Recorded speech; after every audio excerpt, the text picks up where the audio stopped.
guest today is Dr. Abdul Rahman, Group Managing Director of CIMB. So firstly, thank you for joining us today on CEO to CEO. Now, sustainability is a key strategic pillar for us at Versa, and we know it is a key strategic pillar for my friends at CIMB. If you could share with us a little bit of your journey and the role that, as you see it, that financial intermediaries play in this space. Thank you, Dato'. First, thank you very much for inviting me for this forum.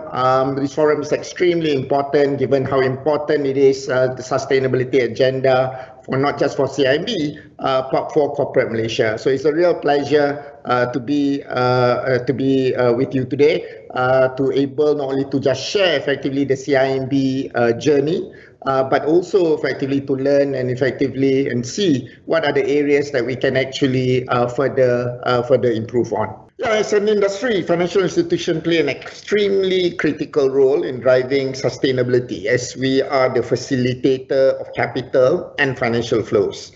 We can influence where funds are channeled to, and can help ensure that this impact society in the areas particularly that's positive, as well as minimize the harm that it has on the society. In the past, I think we have to recognize that global banks have been a growth conduit for certain industries and sectors that may have detrimental impact to future society. And obviously this has to cease. So we as banks, as an industry, must acknowledge our inherent responsibility in mobilizing the global transition in an effort to ensure effectively a better future for all society. At the same time, effectively, we really believe that there's been increasing expectation from our stakeholders to improve the stewardship in the ESG area. Now, of course, this is appropriate given the significant influence we have through our financial and banking services. But at the same time, Dato', I would like to highlight that we really believe that investing in sustainability is positive for business. It is expected that more than 8.1 trillion investment is required to facilitate the shift towards sustainability, and banks can leverage on that to help grow our business.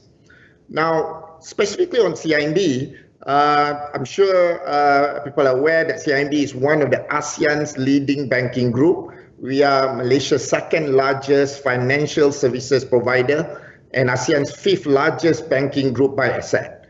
Now, we operate in all 10 ASEAN countries. We have 33,000 strong team with more than 17 million customers. Now, under our own Forward 23+ strategic plan, really as part of our ambition to be the leading focused ASEAN bank, the sustainability is a really core theme as part of our vision, really to become a purpose-driven organization aimed at advancing customers and consumer. So this is extremely important, basically, agenda for us. And the reason is not apart from, of course, the importance about transitioning, etc., and all that. It is extremely important simply because it is the right thing to do. So for us, effectively, our journey effectively on the sustainability space is really because we are committed to doing whatever is required to really leave this place, this life, a better place for our future generation than compared to the position that we inherit. Laudable goals, Dato'. I mean, clearly sustainability is fundamental. I mean, lots of talk about, I mean, it is a challenge because even so we're now talking about where do we go? We're pushing the horizon. We used to think in terms of 5 years, 10 years, and now we're talking about net zero 2050. What can you share with us? How is CIMB integrating and beginning to think about this long-term commitment? Yeah, maybe I'll step back a bit, Dato, to share effectively the journey that we started and how we think effectively about integrating sustainability in terms of operation. Our journey started quite a long way back. In 2007, I think we launched our CIMB Foundation. Then I think the real journey began in 2018, whereby we initiated our sustainability strategy formulation. Then we became in 2019 one of the first founding member and the first ASEAN signatory of the UNEP Financial Institution Responsible Banking Principle. So this really committed us to strategically align our business, our products, our services to meet targets and goals set under the UN Sustainability Development Goals and Paris Agreement. At the same time, you mentioned at the start, we also launched effectively our inaugural Cooler Earth Sustainability Summit. And then the journey continued effectively in 2020, whereby we started to enhance our sustainable finance and target setting. And then we really also came out with our coal sector guide, I think where we are the first bank in Malaysia to commit to no new coal financing and to exit coal by 2040. So that effectively is the start of how, I guess, basically our journey to date. Now, how do we really integrate or embed effectively sustainability into our operation? The way we try to do it is really based on the principle or the framework that we have actually developed. So we firstly see sustainability as integrated as a core aspect of our Forward 23 Plus strategic plan. Sustainability is one of the 5 strategic themes, which is in line with our vision, as I mentioned, to be a purpose-driven organization.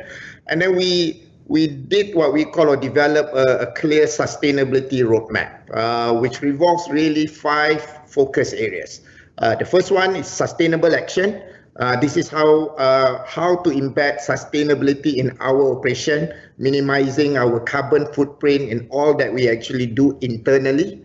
Now, second, effectively, it's all about the sustainable business, meaning how can we create positive impact through our business, through sustainable financing and investment products, and really encouraging and assisting our customer in their own sustainability journey. The third part is about the CSR. How do we use a portion of the profits that we generate and the resources that we have to contribute positively in our community?